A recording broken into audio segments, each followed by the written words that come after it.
Hey, Mr. Filthy Rich. Hey, thank you so much for telling me, and thank you so much for the ban wave, man. Appreciate you and the Blizzard team. Guys, Filthy Rich is here. All right, let's look at this. Diablo 4 quarterly update for December. All right, let's read this. This is important. Let me put my...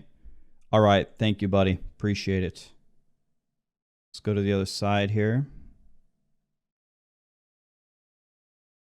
Let's read this. Hello and welcome once again to the Diablo 4 quarterly update, our last for 2020. Progress on the game continues at a steady clip, and we're excited about several big updates and revisions that the team worked on for a long time that we're trying to complete before the holidays. Today's topic centers on one such major revision, which also happens to be the most requested topic this year: itemization. Items are the lifeblood of Diablo. They are the element of the game that captures your imagination and keeps you playing and wondering, what if, after you put the game down?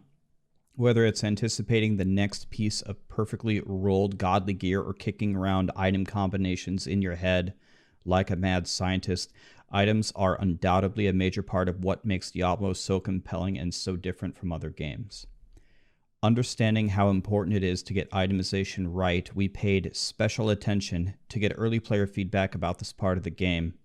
We knew that many iterations awaited between what we showed you at BlizzCon 2019, our follow-up blogs, and the final game release. We also knew from past Diablo entries that we will need to have the time and resources to make these iterations. Thankfully, we have baked that into our current schedule. Getting all of your feedback encouraged us to move some of that iteration time forward so that we could get our newest direction in front of you sooner. Lead game designer Joe Shelley is going to walk us through all of our itemization updates today. We've reviewed every aspect of itemization from top to bottom and reworked elements that we felt weren't living up to their potential, from the individual stats that our classes tap into to the visual representation of items in your inventory. Of course, it's still early and we have lots more playtesting and iterating to do, but we think this direction puts us down a more solid foundational path, and we couldn't be happier to share it with you today. You can keep tabs on what we're up to on social media, and as always, please tell us what you think of this update on our forums and all of your favorite places to talk Diablo. We're probably hanging out there too, and we'll continue to look for popular topics to tackle in future blogs. Speaking of which, our next update will take place during BlizzCon. That's an interesting. BlizzCon line. BlizzCon line. I haven't heard that. BlizzCon line. Nice. Rather than in blog form. We've read speculation about what it could be and want to ensure you that it is somewhat chunky indeed. Without spoiling the surprise, let's just say it involves a new version of the campfire scene we just showed you last BlizzCon. So that means they're going to show us another class. Thank you and see you in hell. Luis Barriga, did I say that right? Game director of Diablo 4. Today we're going to look at some changes to items in Diablo 4 and update you on a few things we've shared in our previous development blogs. In deciding what changes to make, we focused on 3 core ideals. First, we want to strengthen class identity by providing intuitive fantasy hooks.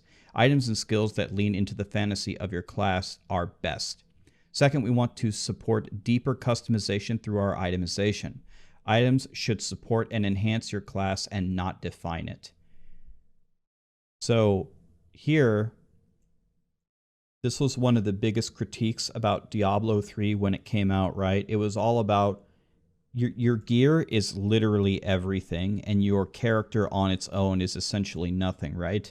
Without a weapon in your hand, you do literally 0 damage.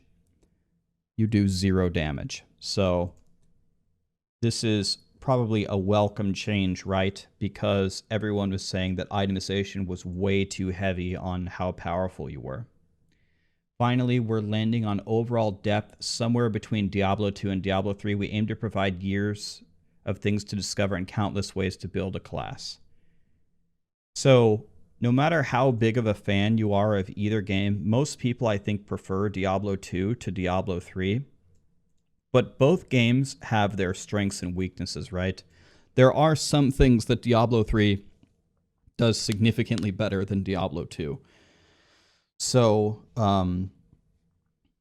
yeah, going between the two games, taking the good things from both of them, will definitely make for a better game. A lot of people just say, just make Diablo 4 like Diablo 2 5-head, but that would just be Diablo 2 remastered, right? We want a new game. Skill tree. Since releasing the last quarterly blog post on the skill tree, we've been reviewing all of your feedback. Our team has also had a lot of hands-on time with our skill trees in frequent internal playtests, including an extended progression playtest. Based on this, we're confident that it's a solid direction. We're going to iterate on it and make further improvements. For example, we're increasing the clustering of related skill nodes so players don't have to go across the tree to find skill upgrades for their builds. The ability to re-specialize or respec your skills is a tricky one to balance. Like many of you, we want choices to matter and the characters to feel different from each other, not just one click away from being identical to all others. We want to encourage players to experiment with different skills when they start playing and discover builds that are right for them. In Diablo 4, you will be able to respec your skills and passives. The number of times you can do this will be unlimited, but it won't be free. It will be easy to do when you first start a character, and as your character grows, the effort and cost required to respec will grow too. In the endgame, changing your build will require a significant investment to appropriately match the time and effort you put into defining your character. So the whole idea of respecing in Diablo 3 doesn't exist, right? You can instantly log in and change the skills and runes instantly with absolutely no penalty. And it was like the opposite in Diablo 2, right? In Diablo 2, if you I haven't played it enough recently to know exactly. I think there is a respec system now, but if you got your primary attributes wrong, or if you got your skill tree wrong, you would have to make an entirely new character, which was like way, way too severe, right? That's probably too severe. So I remember when I was playing World of Warcraft, when you wanted to respec your character, it cost a pretty good, it cost a little chunk of change to change your character. And you could do it as many times as you wanted. And if I remember correctly, I might be getting this wrong, but if I remember correctly, the cost would grow in like a short period of time. If you kept respecing, the cost would grow. But I think that the cost would deteriorate over time if you didn't respec for a while. So anyway, they're saying they're going for something in the middle, right? You can't respec for free, but you can respec an unlimited amount of times, but it's going to cost you over and over and over. I think this is a much better system. It reminds me of the World of Warcraft system, at least from the early days of playing the game. And I always thought that was fair. And it actually made me really, really care about how I built my character. Because I'm going to build my arms warrior like this. And I'm not going to be able to respec this. So what exactly am I going to choose? And am I going to be happy with it for a while? I personally think this is a lot more fun than being able just to change infinitely and do whatever you want. So I think this is a really good system, and it would be the system that I would advocate for. Primary stats. In our last blog, we agreed with your feedback that too much of a character's power came from the items that they wore, and we liked the imagery conjured by the phrases angelic power and demonic power, but they didn't reinforce the fantasy of what being a barbarian, a sorceress, or a druid is all about. So we went back to our roots and looked at the classic RPG elements of the early Diablo games. What are you really doing when you... This wad or wade? I don't know this word. Wade? Walk with effort through water or liquid or a viscous substance. Huh. Wade. Okay. Just shows you how stupid I am. I've never It's like Swampland Waders. Aha. Augers. All right, where was I? Wade through a horde of monsters and emerge a level higher on the other side. You're training, you're practicing a skill, you're getting better at what you do, becoming stronger and smarter. Here it comes again, guys. Do you see it? Can I open this? Can I make this bigger? Here it is. I put my camera on the left side not to block stuff. And now my camera's, or on the right side, and now my camera's blocking stuff. Let me go to the other side. All right. Here they come. Here it is again. You've reached level 23. You get 5 stat points and 2 skill points. Oh, there's little tabs here. Can I pause this? Equipment, quest, materials, and mount. Nice. Quest items have their own thing. Did I know that? There's a materials tab. Thank God.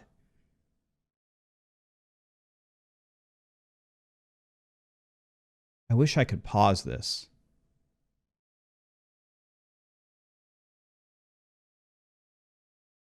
Six, 9, 12. 6, 9, 12 items.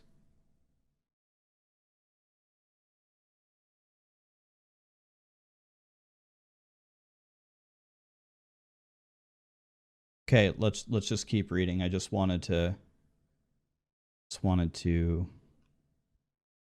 see what is this? Gold?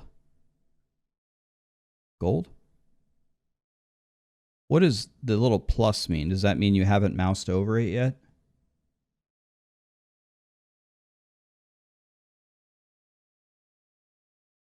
All right, well, let's keep reading. I just wanted to look at that. I wanted to look at that in general. Let me go back to the other side.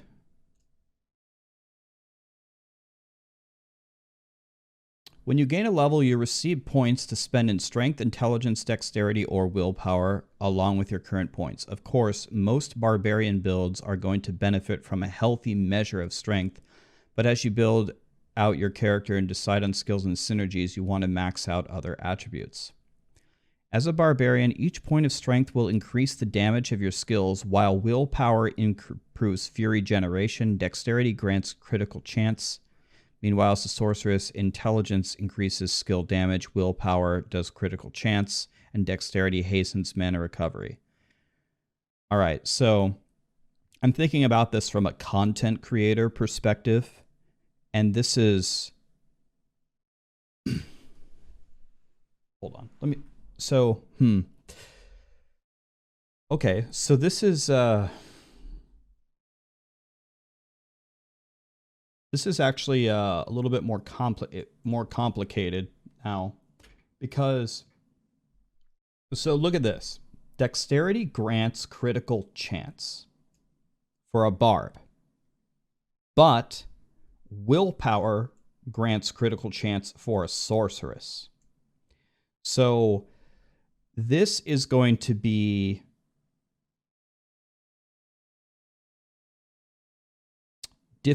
difficult for new players to really grasp when they make multiple classes. If you started as a barb, willpower is the thing that improves your resource generation. You may start a sorceress and want to have your mana regenerate much easier, but that's not what willpower does. So my first point of feedback, I've made the mistake before. Let me read the rest of it and then give my feedback. I've made the mistake before of giving feedback and then not reading. Let me read the rest and then we'll look at it. You can supplement your character's stat build with items to give you a little more willpower here, a little more strength there, but the vast majority of your stats... Hey, Oogie Boogie, good friend of mine. Thank you so much for the raid, my dude. Appreciate you. I saw you got a bunch of rank 1s in hardcore, man. How's that going? Let me check in with my team real quick. I just don't want to hold them back. Let's go back to the blog. All right. Hey, Ogie, everything's going good, buddy. Yeah, I've actually been watching your streams in the morning while I've been working. I've been watching you blast, man. I saw your, I saw the rank 1 monk. It was amazing. I think you're a higher paragon than me, which is sick, right? Because you're on hardcore. You're a sick man. You're higher than me.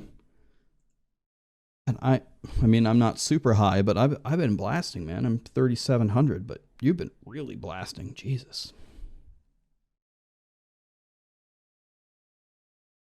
Didn't I get banned? Rect, you must not know me very well, buddy, if you think I got banned. I don't know what planet you live on, but...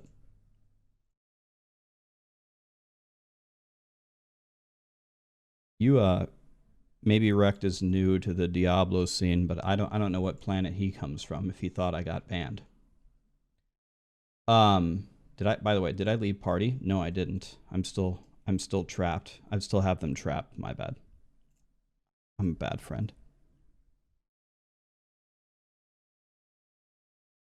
All right, and here's where it gets really interesting. Many of the nodes in each class tree have additional effects if you meet certain primary stat thresholds.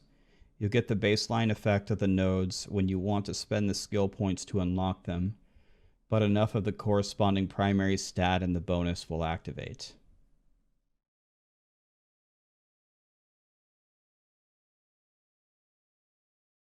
I'm confused. Oh, I was going to say, where does this come into play? It comes over here.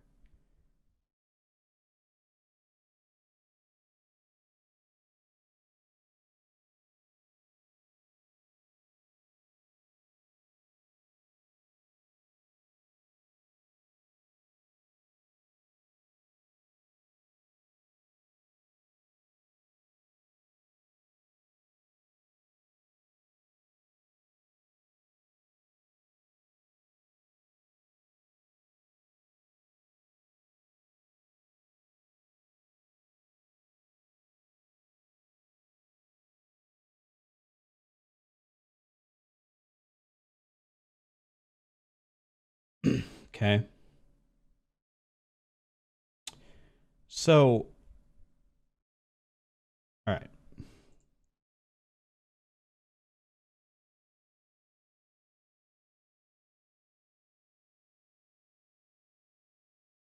All right. So this the visual representation of this makes it easier to understand than if you read it as text, right? But so the defense stays under strength all the time. The all resistances stays under int all the time. And another question is, how does all resistance factor into defense?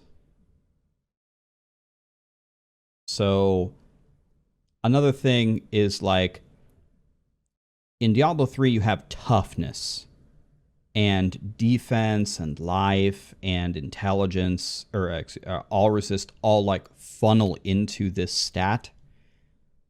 It looks like Blizzard is trying to make it simple for people to understand essentially what would be better or what would be worse by having a defense stat. So strength gives plus 81 defense. That's fine. But now we have all resistance. What does all resistance do? Does all resistance factor into defense? Where can I see my all resistance? How does that factor in? So that's my first question, is how does defense and all resistance interact to this? And is there another piece of defense that people have to factor in? Healing received stays the same and chance to dodge stays the same. The thing that I think is going to be a little bit confusing for people is that this critical strike chance flips, and this resource generation flips. I guess it's not so different, right, from skill damage flipping. The skill damage flipping is something that Diablo players are very used to. It makes no sense that intelligence would make a barb hit harder. It makes no sense that strength would make a sorceress hit harder. I think ARPG players understand that. But these things flipping although it's literally just the same as these two things flipping, is something that may throw some people off. And then it comes down to well, easy to play, difficult to master is a common mantra that ARPGs are going for. And, you know, you need to understand how all of these things flip between all the classes. And then there's another level of difficulty which is interesting, where, okay, it's not just a matter of what do these things actually do for your character, but it's also a matter of what important things have you unlocked here with these thresholds.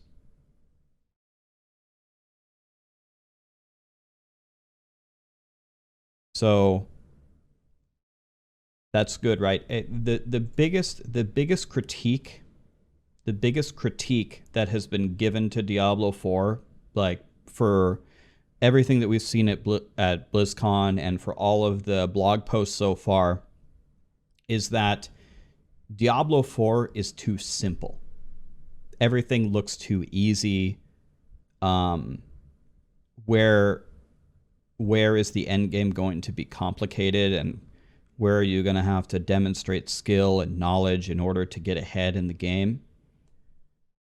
Well, with what we're seeing here, it sounds like they are adding some of that. They're adding some of the complexity to it, where not only are what the actual stats going to flip between the characters, but also you're going to have to figure out which of these you want to unlock to actually make your character perform differently, because Whirlwind is this really slow thing that goes, versus not only does it not slow you anymore, it actually makes you move faster. So this is for probably speed farming, and this is for like pushing or something. But then you have to ask yourself the question, all right, well, if this is how they complicate things,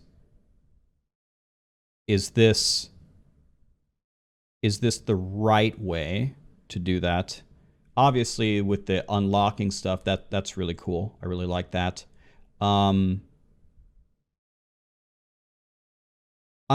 Me personally, as a player, I'm not going to have any problems memorizing what all of this stuff does. I will play all the classes. I will put in the hours. I will be able to decipher what does what and da-da-da-da-da. I'm not sure that is super exciting for like a veteran player. I'm not sure, once you memorize what they are, how exciting that is. And it also seems slightly frustrating for newer players that want to change classes. I could be wrong. At least it's a system that people are looking for. Did they say up here that they're getting rid of angelic power, demonic power? Are those going away? Are they gone? I know they said here that, here it is. They didn't reinforce the fantasy, so we went back to our roots. Does that mean that these are gone? I'm almost certain I like this better than this. And this is a really cool idea, which will help. So overall, I would say this is better. I'm wondering if they've finalized what strength, intelligence, willpower, what all that stuff does, and how exactly it will work. I wonder if more could be done there. But I would say it's better than this stuff. I don't think anyone was too excited for this system. I'd like to see more about... if I had much more information, if I could see like the full builds and sit down and try to theory craft something and have an idea of if the stats drop on items and see how to make builds and play around with it, I would have a much better understanding of how strong this system might be. But no matter what, as we start to uncover more, I would say that this is better.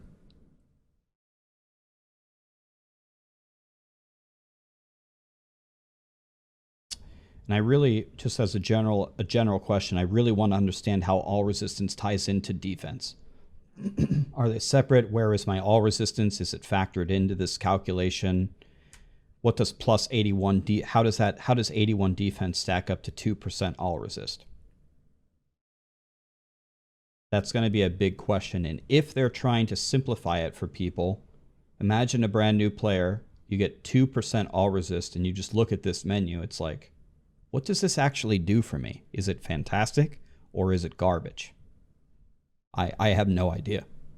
I have no idea. I play Diablo all the time. In Diablo 4, I would have no idea if this is something worth pursuing or not. So, just some feedback on that. Let's look at is this the wizard one?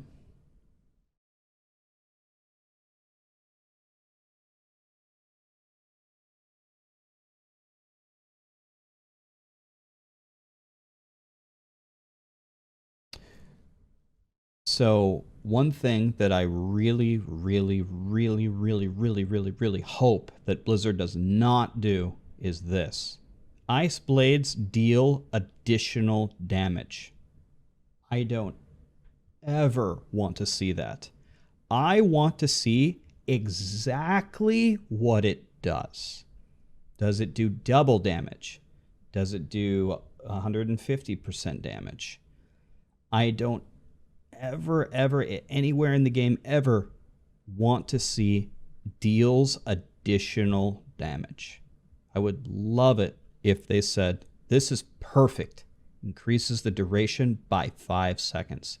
It costs this much. For this much time, it does this much damage, and it does this much, blah, blah, blah, blah. But deals additional damage. I sometimes go to sleep at night, and I have these nightmares about these vague.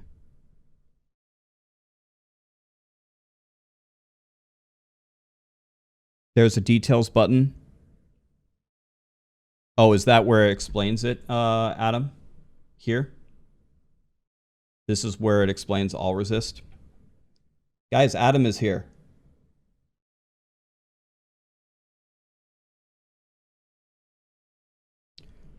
So this is where it would explain it, Adam. Okay, well that's fair enough. I didn't see this.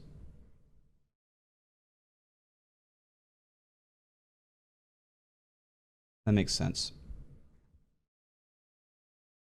Yeah, I mean, if it explains it in here, I would love to see what that menu looks like, but I mean, overall, I would say I like this better than the angelic power and demonic power stuff. And I really like this idea of unlocking stuff. I'm just terrified of deals additional damage. That scares me. All right. Weapon types. As we hinted at in our last blog, we're making substantial changes to core itemization. We'll start by looking at many different weapons available to classes in Diablo 4. Our weapon types look visually distinct and have meaningful effects on gameplay through features like the Barbarian's Arsenal. We've also done a lot of work in the game engine to make weapons feel more real and physical, like a Barbarian carving a trowel. Is that the right way to say that? Trowel? Trowel? Through the ground. Is that a trowel? Is that the... How can I explain it? Is that like the little hole? Like the trench? Trough? Trough. I'm learning all these words today. Is that like the little hole? Like the little trench? During upheaval.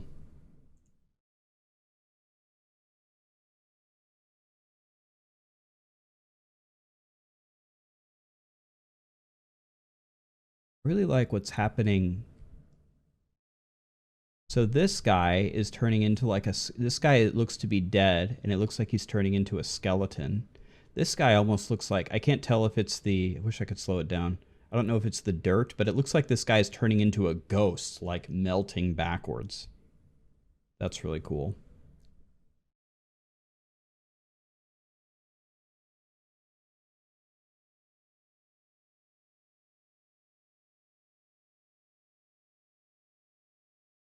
Like a pretty sweet skill, actually. Something was still missing. Wands should be faster than quarterstaves, and swords and maces should do different things. To see what that feels like in action, we've added weapon speeds and inherent characteristics to all weapons in our latest internal test environment. 2 different weapon choices for a level 20 sorceress.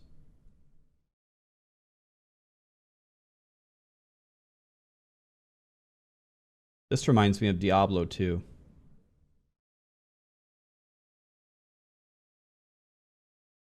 Very fast. I don't think there's a release date for Diablo 4, no.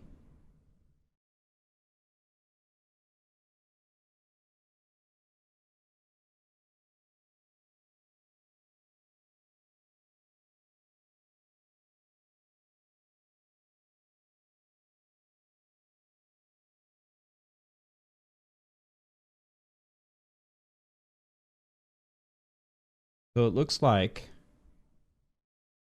on a weapon, you have how much damage it does, how fast it is, and it looks like you get like some kind of primary stat on it. And then like, are these the 3 random things that you could get?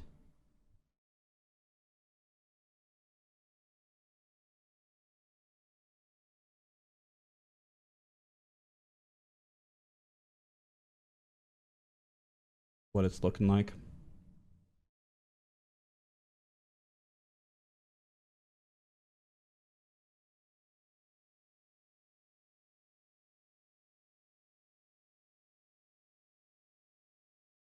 This is slower and does more damage.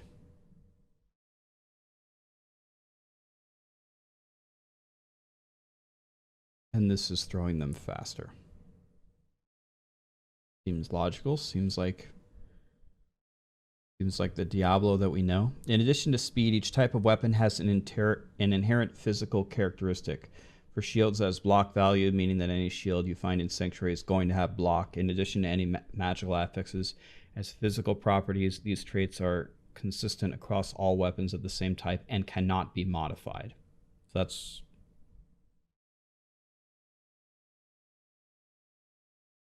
that's exactly what I was saying. Yeah. So the separators, this is what's going to come on every wand. This is what's going to come on every axe. You're going to get the chance to bleed. You're going to get the critical strike chance. So hopefully there will be ways to balance between the different primary things you're going to get. Hey, Bubble07, thank you so much for converting that sub, my friend. Appreciate you.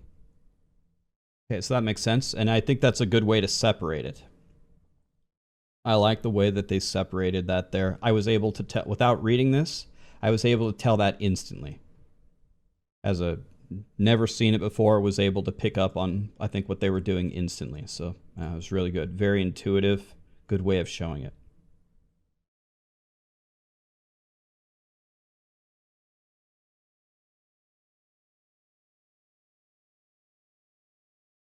So the icons are high resolution renders of the items themselves. I mean, believe it or not, I like that a lot. I think that will actually make a huge difference to players.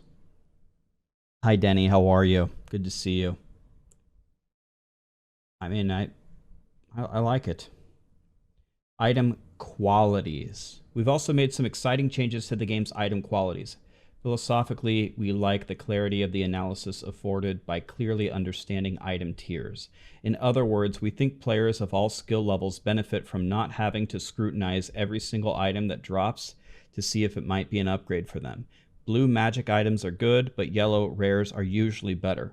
There's a great feeling of progression when you graduate into items with greater complexity, more powerful effects, and cooler looks as you level up. and the game-changing powers found on the legendary items in Diablo 3 are exciting and offer many possible effects that just aren't possible with regular affixes. That said, we don't want to end up in a place where the right decision is to ignore every item that doesn't have a glowing orange sky beam. Okay, I agree. So we're making lots of exciting changes here. We're increasing the potential power of individual affixes on magic items. We're increasing the maximum number of affixes on rare and better items in the endgame. Legendary affixes now roll randomly on legendary items. Ooh, what does that mean?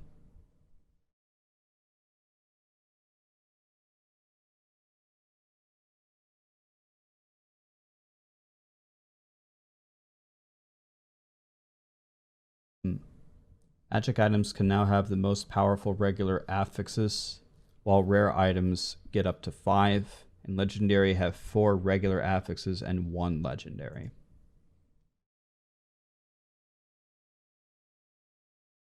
So, all right, let me think about this for a second. So what I think that means, could be wrong, is these legendary powers, you get a legendary staff, you don't know which legendary power it's going to get. Right? Is that what that means? So like well, like for example, an Ingeom is no longer an Ingeom, right? So an Ingeom, when it reduces the cooldown, if you're looking for an Ingeom because you need it to have this stuff, the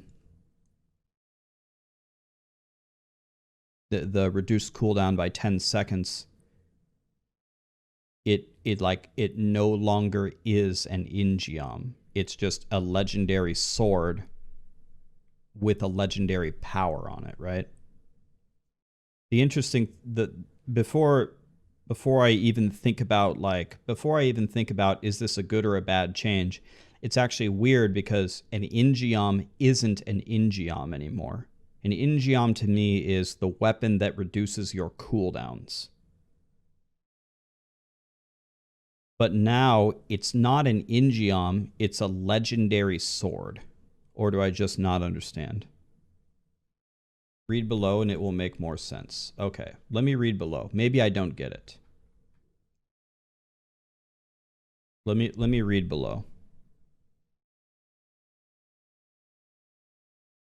Well, the sentence here is legendary affixes now roll randomly, but let me read. There's another section on it. Let me read it. You can think of legendary items as rare items with one affix replaced with a legendary effect. These new legendary affixes work like just like regular affixes in that they can roll randomly on different items and in different slots. Many can be used in any class, while some are specific to a particular class. You'll notice a variety of our affixes in this example, including elemental resistances and sockets for gems and runes, which can appear on items in place of another affix. And of course, attack comes from your weapon while defense comes from your armor. With the increase to the maximum number of affixes available on items, we'll be adding new affixes to the game to ensure there's plenty of diversity. Let me keep reading and then let's read the whole thing and then we'll come back. Let's keep reading. Uniques are making a comeback in a big way in Diablo 4. We're embracing the fantasy of these build-around items with completely fixed affixes. Okay, so here it is. Heavily thematic and usually class-specific powers with distinctive looks. Okay, so here it is. It's still here. It's just legendary is a different tier.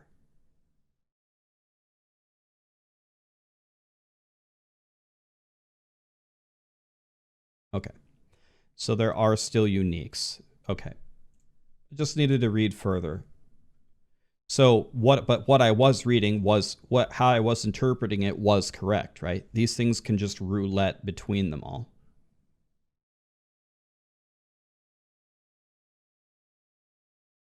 Is that what that means? Or does it mean that only this changes? Because this is the Amulet of Chilling Frost. So if we don't have this chilling thing, can you imagine getting an Amulet of Chilling Frost that does fire damage?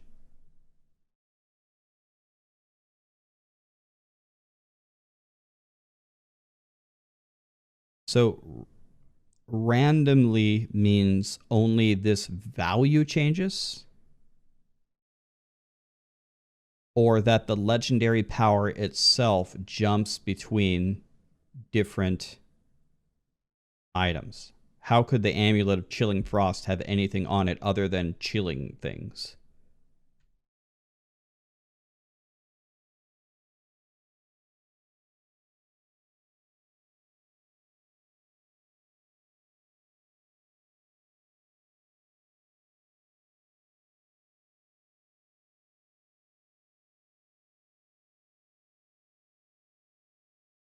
The name of it changes. Ah, the name of it changes if the power changes.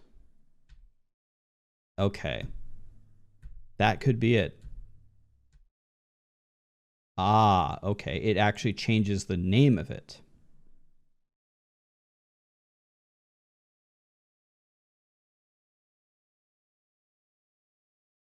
Okay.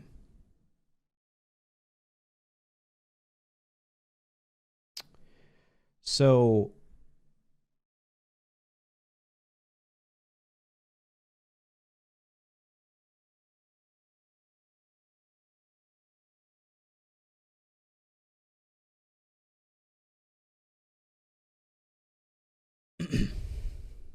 okay.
So I wonder,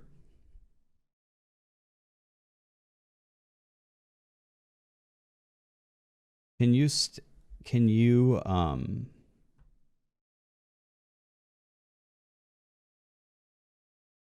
you stack these powers? So for example, let's just take this for example. The 3 curses makes Meteor gain 45% critical strike damage. Can I walk around and find every single legendary that has this power and stack them? Can I get 45 critical strike damage, 45, 45, 45 on Meteor and throw the most insane so I think the first thing is they're going to have to make it not stack. I think they have to make it not stack. Otherwise, you're just going to go for the best legendary power and just fish until you find it on every single piece, right? So I hope that the powers do not stack, first of all. Then, one thing that happens a lot in Diablo 3, like making build guides and like working on Maxroll or whatever and talking about solo pushing, pretty much every single build that you try to make, unless you play hardcore, you really, really just go for as much damage as you can possibly get. And you just put just barely enough defense so you could barely survive, right? So when I'm looking here at this, and this might only matter to like the higher end players or whatever, but the very first thing that I'm thinking about is Amulet of Chilling Frost versus Boots of Chilling Frost. It looks like all of these affixes are damaging. More mana, more damage, mana reduction, +1 to a skill level. And this is all defense. Crowd control, dodge, movement speed. What that makes me think is if the legendary powers don't stack, you're always going to want them on an armor, because it's going to replace one of your affixes, right? Because if I go back here, I would want my amulet to have as many of these affixes as possible. I'd rather have 5 attacking affixes on my yellow amulet than 5 on my boots. So my first thought is that if there's a couple legendary powers that you really need, you're pretty much going to want them on armor every time and just forego 1 armor stat. I'm not quite sure how they're balanced. Let me see.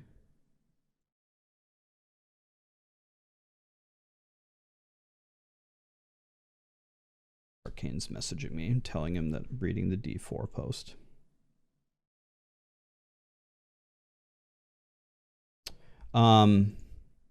But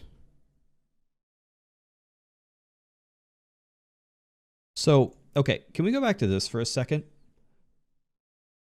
I'm not sure if there's a lot of legendary powers that are strong.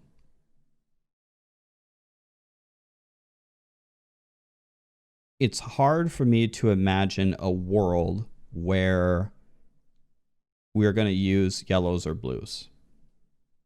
I understand that there are ways that they are better. We don't want to end up where you ignore every item that doesn't have a glowing orange beam. So what they're saying is blues have the highest potential power on an affix, and the number of affixes has been increased on rare between legendary.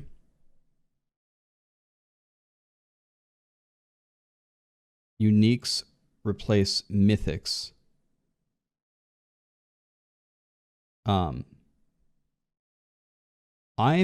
It's hard for me to imagine, I'd have to play the game. It's hard for me to imagine a scenario where I will ever choose a blue or a yellow over a unique,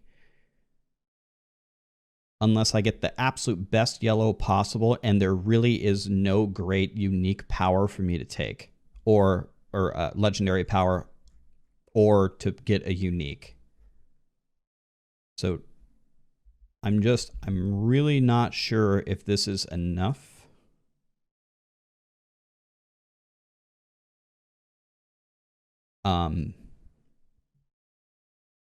And maybe that's the goal, right? Maybe these legendaries are really hard to get. So when you do find one, it is going to be better, and that's fine. I'd have to play the game. I'd have to theory craft. But first impression, even though they have increased the power of these two, I don't see how it ever would replace this. 46% extra damage. I don't know how that's ever going to compete with an additional stat over here. I could be wrong, but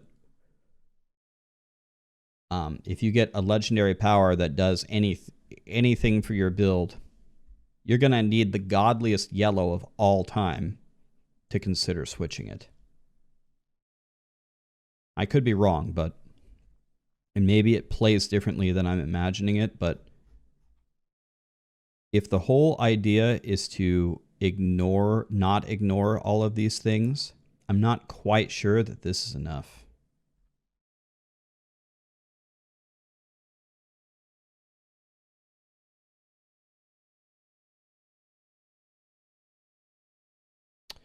So yeah, I mean,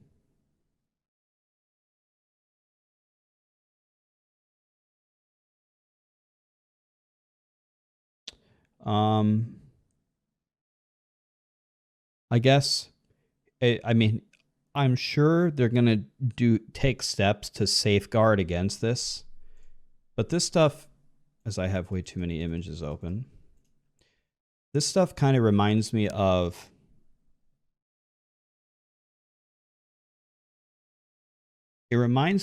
like primals, current primals in Diablo 3, where, you know, what happens there is I see the red beam and almost certainly, right, it's not going to be useful for my build. I would need it to be a bone spear set item or a flavor of time or a focuser or restraint or an ingiom or a convention of the elements, a bone spear bracer. There's like 20 items I'm looking for, and there's like 200 that can drop or something.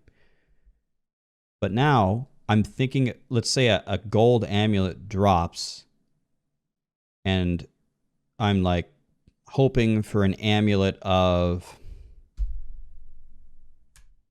whatever, perilous tread. And I identify it, and it's another amulet of chilling frost.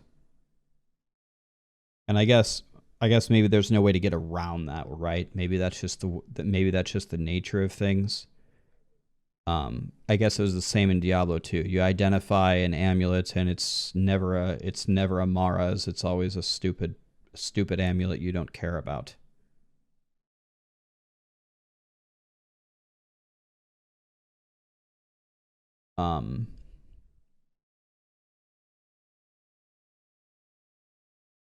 So maybe there's just no way to get around that. I really, really hope that every legendary power has like a really, really good use in the game. That way, no matter what it is, you're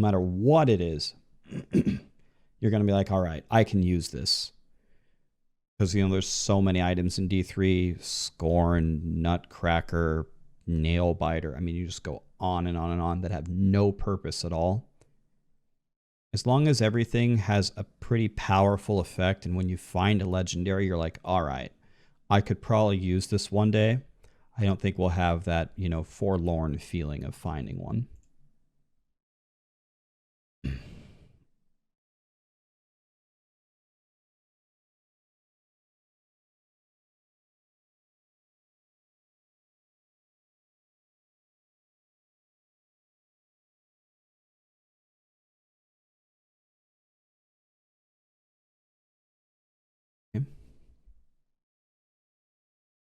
Druid, limit one equipped. Oh, and you can only have one unique, right? You can only have one unique.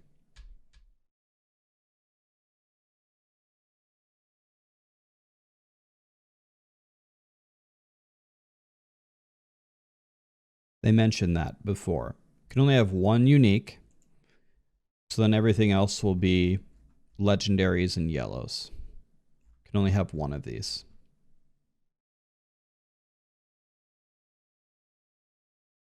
A unique always has the same affixes, always. So this is how it looks.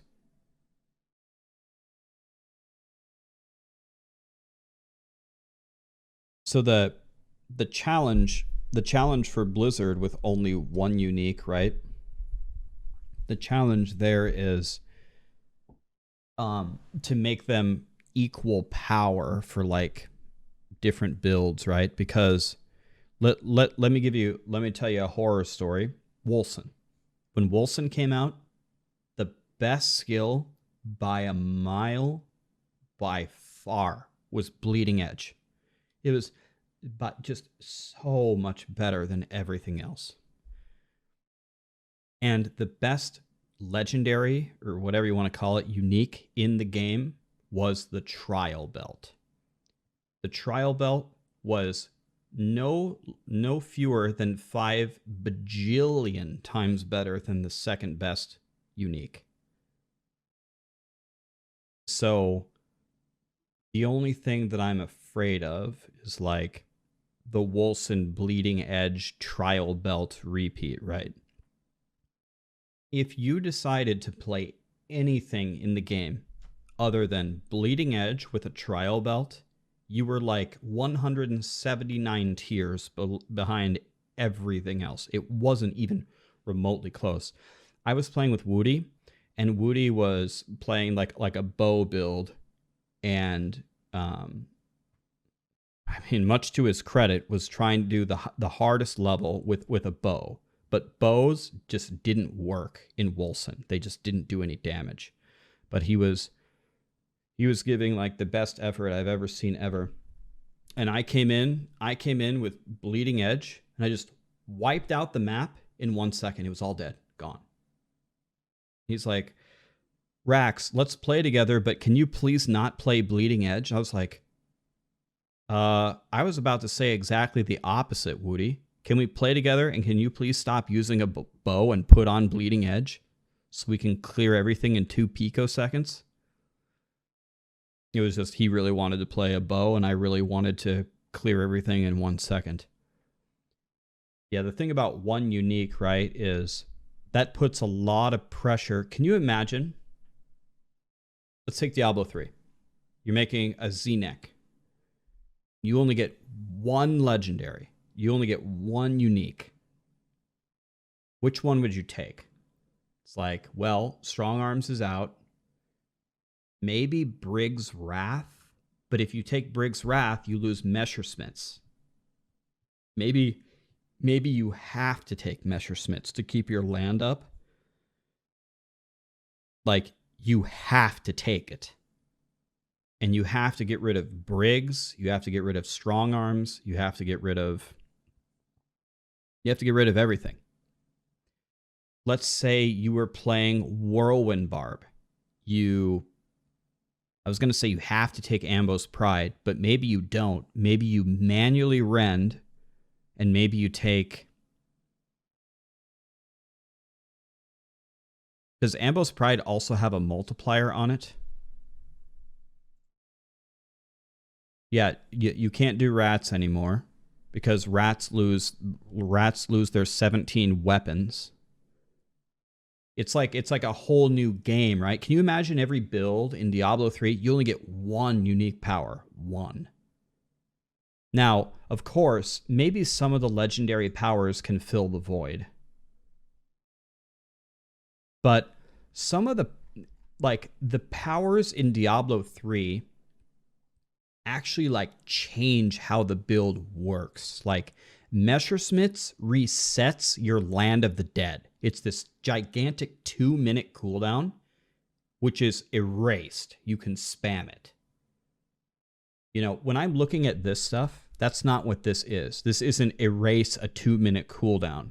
This is deal 27% more damage, freeze a little faster, get a little bit of critical hit damage, get a little bit of defense. You know, well, actually, this one sounds pretty strong. It increases the duration of ignore pain. This would be really strong. This one seems strong. But it's like, if you only get 1 game-changing thing, I mean, the game is actually different. And I'm not saying it's necessarily in a bad way, right? Z-neck right now can take Captain Crimson's and Ingeom and Messerschmitts and Leoric's Crown and just reset all of their cooldowns in the blink of an eye. I mean, is that exactly how we're supposed to play the game? I mean, it's how we play it now, but is that how a cool ARPG should be, of just vomiting your skills as hard as you can? I mean, probably not. But this... You know, the more that I think about it, the more that I'm warming up to it, the more that I think about it, where you're only going to get to pick 1. The tough part, it would be so hard to be a dev, right? The tough part would be, how do you balance it so if you have 10 uniques for a barbarian, that it is actually a choice? 1 does something for Whirlwind, 1 does something for this, 1 does something for this, a skill. All right. And maybe you test all the builds with like full uniques and they're roughly equal power. That would work, but that's probably easier said than done.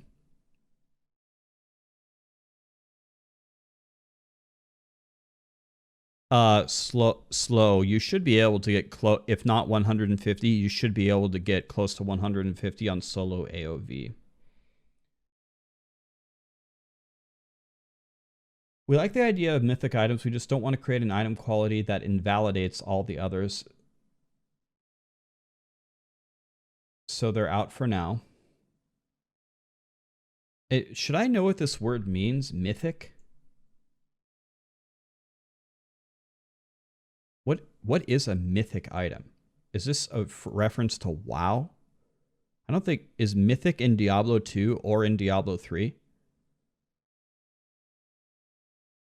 Okay, so they're referencing WoW here, right?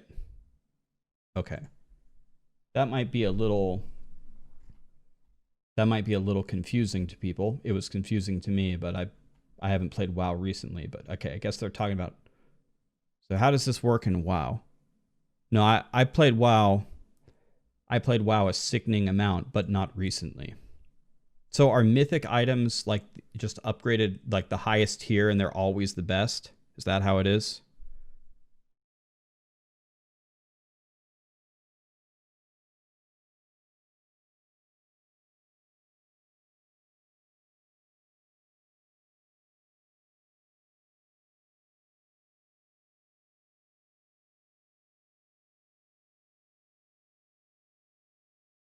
I'm sure we're going to have a podcast on this.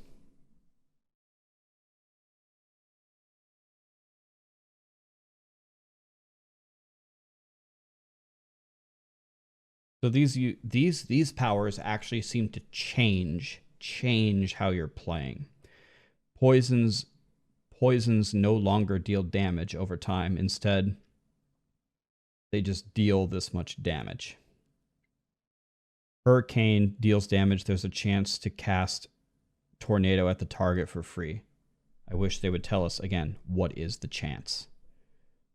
Poison enemies hit by your lacerate or thrash constantly deal 25% remaining damage to all nearby enemies. This is changing how the actual thing functions. This is more of like a little supplement, but this one seems strong. Can you imagine this gigantic cooldown that gives you like 10 seconds of immortality? If you could get this up to like 50%, instead of 10 seconds, it's 15 seconds. That might be huge. That might be really good.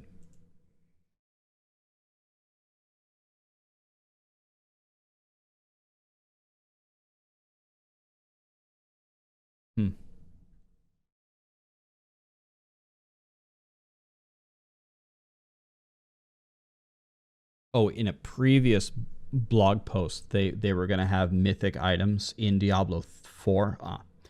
Okay. I mean, obviously I read all the blog posts, but I cannot remember everything that they said. Okay. Well, overall,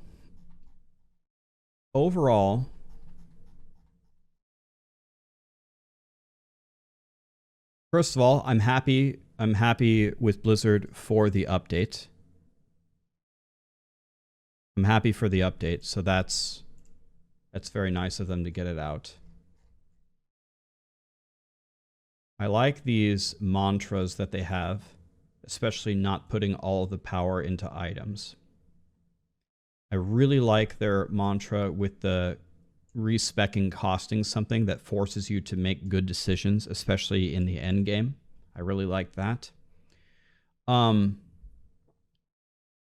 I mean, I'm sure we'll learn more about this. As Adam pointed out, there's a little details thing that explains more. I'm very interested to see what that looks like.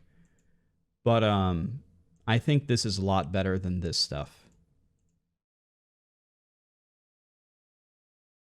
And I really like switching between these for the damage is what we're used to. Switching between them for the other things might be a little difficult for new players to grasp, but I'm sure the veteran players are not going to have any trouble. As long as people understand that when you're playing Barb and you're getting willpower and you're getting more fury, they might pump into willpower thinking it's going to give them more mana, But no, it's actually dexterity that gives you more mana. I'm not sure if these things should flip between class. But maybe I'm wrong. I'm not a game designer. Doesn't matter which way they have it for me, I will memorize it. I really like this. It reminds me of Diablo 2. You have to get this much dexterity to unlock this certain item or unlock this power. I like it. And it looks like you get part of the power anyway. And then you just get the additional power if you meet the requirements. So you could get something out of it when you get it.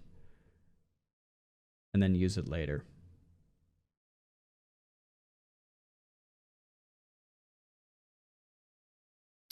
The weapon types. I really like this system. I really like how it looks. I like the high-res image. I like the separators. I knew what it meant instantly without reading it.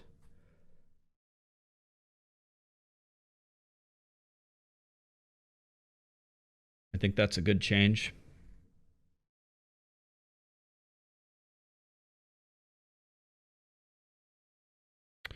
And here they explain that everything is going to have this, so I like that.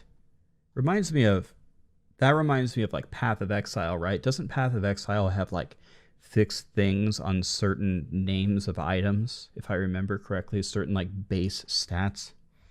So you were looking for like these really, really high eye level certain kinds of rings to craft with.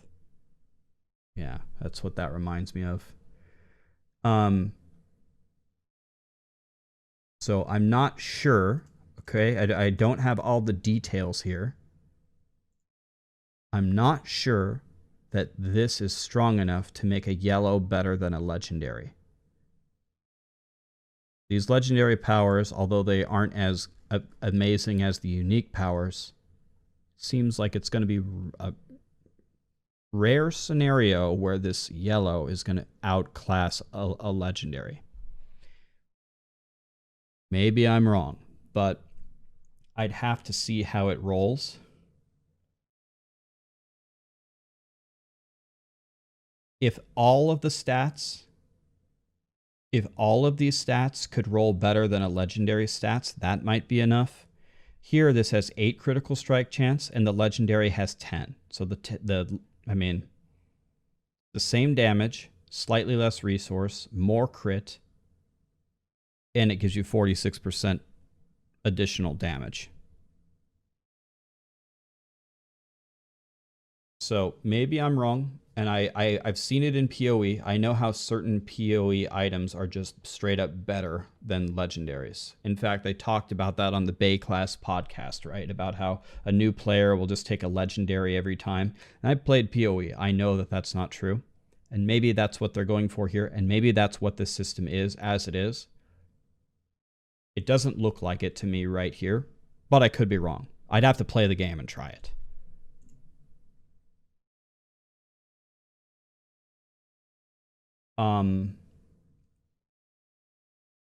Okay, so now that we have the full information, how exactly do we feel about the rotating of the legendary powers? Well, first of all, I'm going to assume that they don't stack. And so I would be very hopeful that defense in Diablo 4 actually really, really matters. Or otherwise you just get your ass kicked.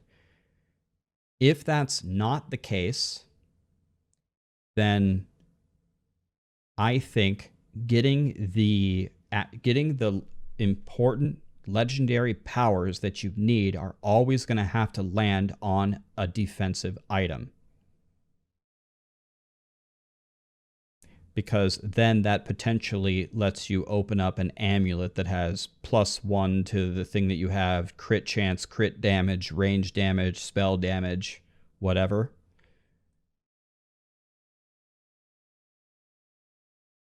That's how I envision the end game going, knowing how Diablo 2 and Diablo 3 play. But in games like Path of Exile, if you don't have enough defense, you just get crushed. So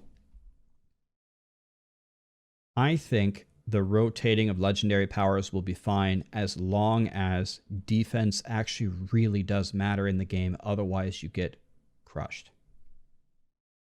As far as they can rotate on different pieces, I think that's actually pretty cool. I don't think I have any problems with that. And it is going to force you to look at every item. I don't look at any of the legendaries. In fact, I don't even pick up the legendaries right now. Now I'm going to have to look at them, right? Which is good. They want you to pick up the loot and look at it. I'm going to have to look at yellow amulets now, I think is the goal. I'm going to have to look at yellow amulets and see if they're any good. I think unique items have to be in the game. I'm glad that they have them. I actually, the more that I think about it, I think that you only have one unique power is really good. I think it's really strong. I don't want to play a game like the challenge rift video that I just released for EU last night. My instructions were, don't look at the build. It makes no sense and it makes no difference. Don't understand any of the skills. Just mash 1, 2, 3, and 4 as hard as you possibly can. Those were my instructions. And that's how you win. You just mash and run. That's the way the Z-Neck is right now. The Z-Neck has infinite cooldowns. It's just vomiting Devour. It's vomiting Land of the Dead. It's vomiting Command Skeletons everywhere. As hard as you possibly can is the optimal playstyle. And it's part of the reason is because you get all these insane, unique powers that unleash this demon lord that you can play that doesn't have too much thinking in it. If defense actually matters, if you have to actually look at the yellows, if you have to actually look at all the legendaries, and if you have to choose one unique power out of 10 where all 10 are pretty good and you can only have one of them, I think that's going to be pretty good. Is that not what we wanted? I think it's what we're used to. I don't think it's what people want. Do we understand how attack rating works? Where did you see attack rating? Attack rating, where is that? I mean this?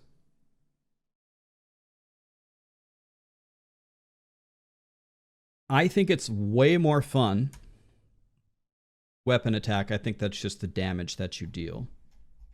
I think it's way more fun to slowly go through the game.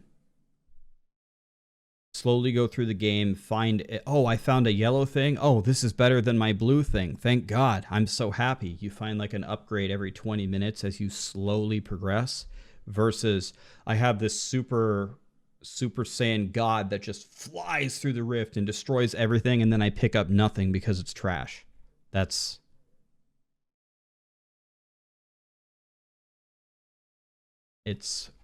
mean, nobody likes that, right? I think this is going to be a slower, more cerebral game, which I think is going to be a lot better. By the way, that's not a diss on Diablo 3. I play more Diablo 3 than anybody. Okay? I play more than practically not quite everybody, but almost everybody. I wouldn't play the game if I didn't love the game. But this looks like it's improving on a lot of things from Diablo 3, right?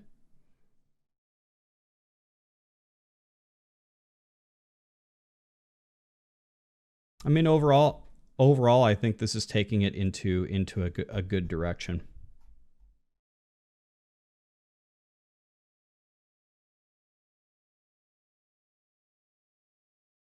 I don't know why. I normally don't really care about this, but I think the artwork here, I think it's a lot better. I really like the way that the shield looks. This like shitty little shield.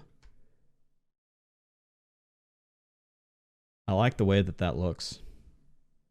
This looks like a Harry Potter wand. I mean, it's looking pretty good.